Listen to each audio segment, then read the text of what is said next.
दोस्तों इस वक्त सबसे बड़ी समस्या लोगों के बीच सामने आ रही है। क्या है कि लोग जमीन खरीद ले रहे हैं, रजिस्ट्री करके करवा ले रहे हैं, केवाला वगैरह करवा ले रहे हैं, लेकिन जमीन का जो रकबा है, जो जमीन का उस पर लिखा हुआ है आपके केवाले पर, उसमें और मौके हालात पे जो एक्चुअल में जो फिजिकल जो कब्जे और रकबा दिखाया जा रहा है वो कम दिखाई दे रहा है। और इसको सुधारने जब आप जाते हैं तो आगे से यही बिल लिखवाते हैं, भाई साहब जो उसमें लिखा है वो आपको नहीं लाया, वो आपकी दिक्कत है क्या नहीं क्या नहीं। और आप जो कहते हैं परिमार्जन करने नापा जोखी करने के लिए, तो भाई साहब बात ही अलग है। राजस्व विभाग में तो कोई आने वो तैयार नहीं होता है। तो आज इस वीडियो में हम सही तरीका बताएंगे कि आप किस तरह से उस जमीन का रकबा सुधार सकते हैं। परिमार्जन 2.0 जो कि ऑनलाइन पोर्टल से सारे वो तरीके बताएंगे। बने रहे इसी वीडियो के एंड तक। किसी भी तरह की समस्या हो सब इसी वीडियो में सॉल्व होगी और आपकी जमीन 100% सेफ हो जाएगी। क्या तरीका है समझते हैं। आज का टॉपिक क्या है हमारा, रजिस्ट्री यानी केवाला करा ली, लेकिन ऑनलाइन पोर्टल पर रकबा डिसमिल कम दिख रहा है।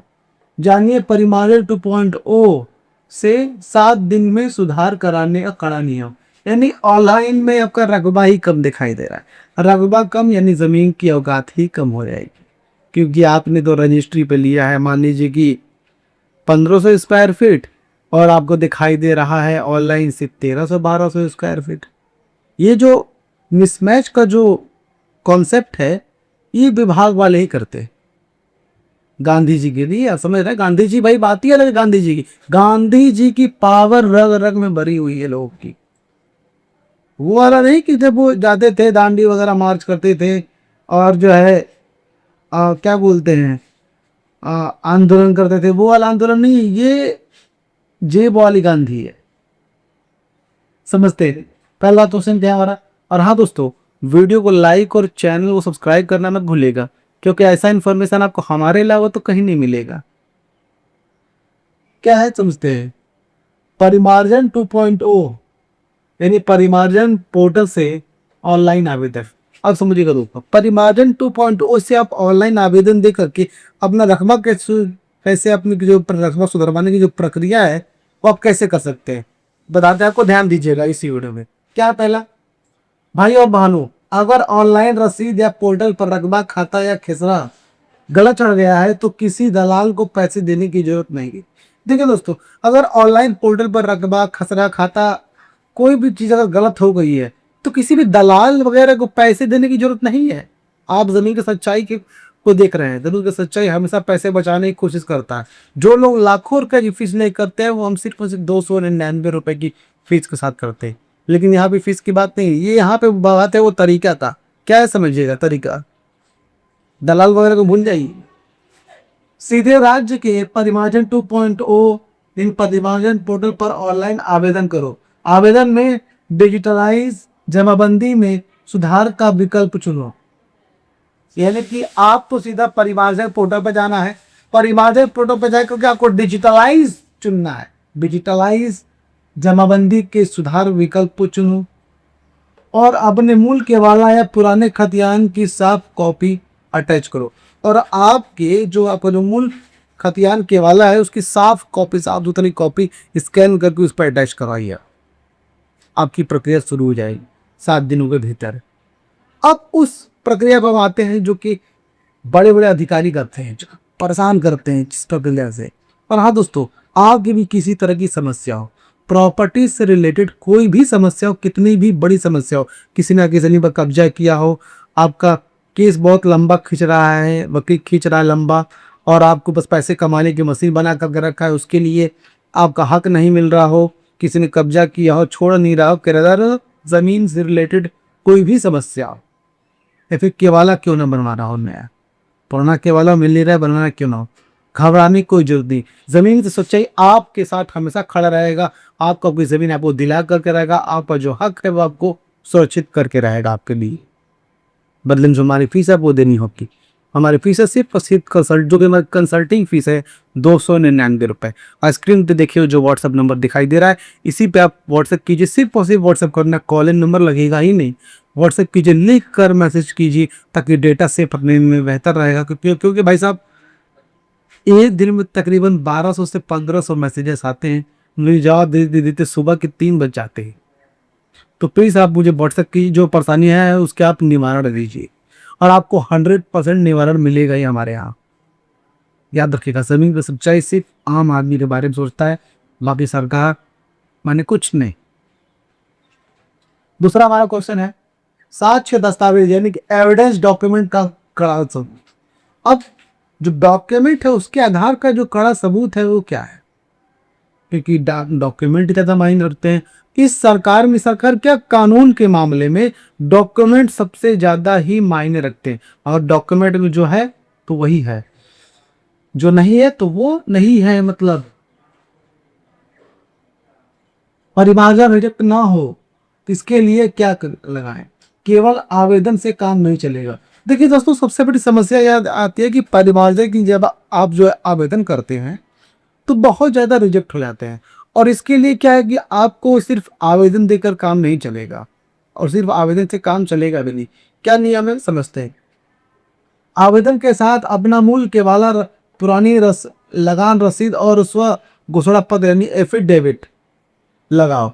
और परिमार्जन प्रक्रिया के साथ अपना मूल केवाला, पुरानी रसीद, पुरानी लगान की जो रसीद है वो, और एफिडेविट भी आपको अटैच करना होगा, जिसमें साफ लिखो कि डेटा एंट्री कर्मचारी की गलती से आवेदन रकबा में कमी हुआ है, जबकि मूल कागजात में रकबा कुछ और है। और उसमें साफ साफ लिखिए जो डेटा एंट्री जो कर्मचारी है आपका, उसकी खुद की गलती है, उसकी खुद की गलतियां हैं, तो ये हमारी गलती नहीं है। इसे आप सुधारिए और सुधार करके रहिए, क्योंकि हमने जो केवाला दिया इसमें आप देख सकते हैं कि ये केवाले में हमारा एक्चुअल रकबा की असली रकबा कितना है, जो कि गलतियां आपके ही विभाग से हुई, उसे आप सुधारिए, वो सुधार देगा, मामूली से फर्क देगा, घबराने की बात नहीं, सब फ्री में काम हो जाएगा, जाहिर सी बात है। आगे बढ़ते हैं। सीओ सुनवाई ना करे तो डीसीएलआर या फिर डीएम कोर्ट का चाबुक। अब देखिए, सीईओ यानी कि सर्कल ऑफिसर आपका काम ना करे या फिर आपकी सुनवाई ना हो उसके सामने, तो डीसीएलआर या फिर डीएम कोर्ट का चाबुक चला सकते हैं आप। ये घुमा के सटाक सब चला सकते हैं, उसके पीछे लाभ बच सकते हैं।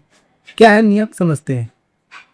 अगर सीओ परिमार्जन आवेदन पर कुंडली मारकर बैठ जाए तो 30 दिन के अंदर सुनवाई न होने पर सीओ की लापरवाही की शिकायत सीधे डीएसएलआर कोर्ट में या शिकायत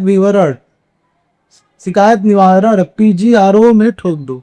ठीक है दोस्तों, अगर मान लीजिए कि सीओ आपकी बात नहीं सुन रहा है, विरोधी पार्टी की या फिर किसी भी तरह से वो अगर गांधी जी की जबान वो सुनता है वो, और आपका काम नहीं कर रहा है, इसके लिए क्या करना है, आपको सीधा 30 दिन का वेट करना है। 30 दिन के बाद या फिर 30 दिन के अंदर, यानी कि आप 10 दिन तकरीबन वेट कर लीजिए, मिनिमम 10 दिन। उसके बाद आप जो है सीधा डीएसएलआर कोर्ट में या फिर सीधा पीजीआरओ में जाकर तुरंत एक शिकायत दर्ज कराइए। तुरंत दर्ज कीजिए, तुरंत ही दर्ज करना है, आपको ज्यादा वेट नहीं करना है। और ये कुछ नहीं है, ये कोर्ट है, कोर्ट में सबका किसी का बस नहीं चलेगा। न्यायपालिका सभी को न्याय दिलाकर ही रहेगी, ध्यान रखिएगा। न्यायपालिका जमीन का सच्चाई आपके साथ जुड़ा हुआ है। कोई भी आया गया तुच्चा दो कौड़े का इंसान, सरकारी आदमी क्यों ना हो, भूमाफिया क्यों ना हो, कोई फ्रॉड नहीं कर पाएगा यार। हम हैं आपके साथ, क्यों टेंशन लेना है।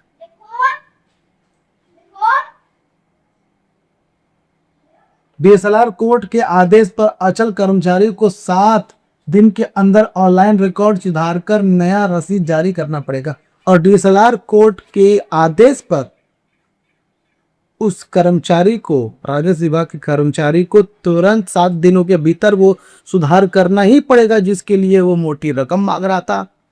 अरे मोटी रकम मांग रहा था या फिर आपको ज्यादा परेशान कर रहा था। परेशान करने का मतलब ये रकम का, गांधी जी की पावर। और सिस्टम को यह बात एक्सेप्ट करनी होगी कि उनके सिस्टम में ही खोट है। विभाग वाले ही जो है सारी प्रक्रियाएं करते हैं, इधर का उधर करते हैं, उधर का इधर करते हैं, जिसकी वजह से आम नागरिक को परेशानी होती है। परेशान कौन नहीं होता है? जो बड़े बड़े उद्योगपति हैं, जो बड़े बड़े लोग हैं, जो भूमाफिया है, वो परेशान करने वाले लोगों में से वो खुद परेशान नहीं होते। परेशान सिर्फ आम नागरिक, आम आदमी, किसान होता है परेशान, और कोई नहीं होता है। आगे बढ़ते हैं। डिजिटल सर्वे शिविर में प्रपत्र 8 यानी ऑब्जेक्शन का इस्तेमाल। आप समझिए, डिजिटल सर्वे शिविर में आप फॉर्म संख्या 8 का इस्तेमाल कैसे करते हैं, ऑब्जेक्शन का कैसे कर सकते हैं, समझते हैं जरा। अगर सर्वे में अमीन फिर भी कम रकबा दर्ज कर दे, घबराने की बिल्कुल जरूरत नहीं है। देखिए दोस्तों, अगर सर्वे में अमीन जो है आता है और रकबा रकबा वगैरह जो आपका है फिर से कम कर देता है, जानबूझकर कम कर देता है, तो घबराने की जरूरत नहीं है। सभी का हाल है सभी का सच्चाई के पास। क्या है समझते हैं।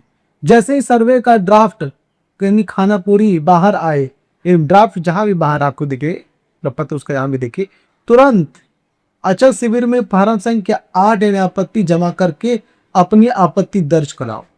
देखिए दोस्तों, अगर मान लीजिए वैसा कर देता है अमीन, और जहां ड्राफ्ट जारी होता है, जो लिस्ट जारी होती है किसका कितना कितना सब जो जारी होता है, तो आपको तुरंत फॉर्म संख्या 8 भर करके आपत्ति दर्ज करानी है। देखिए दोस्तों, घबरा के कोई फायदा नहीं हो सकता, और लड़ाई झगड़ा से तो बिल्कुल मामला का हल नहीं हो सकता। सही वक्त पर सही समय पर सही कदम उठाना ही आपके लिए मायने रखता है।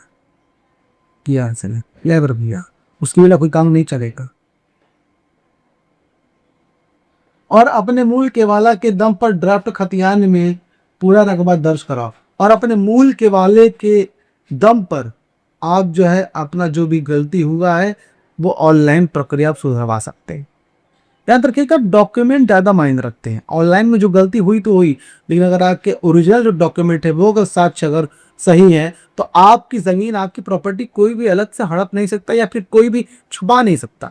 ज़मीन की सच्चाई के रहते तो बिल्कुल नहीं छुपा सकता। आपकी ज़मीन अगर किसी भूमाफिया ने कब्जा किया हुआ है, हम छुड़ा देंगे।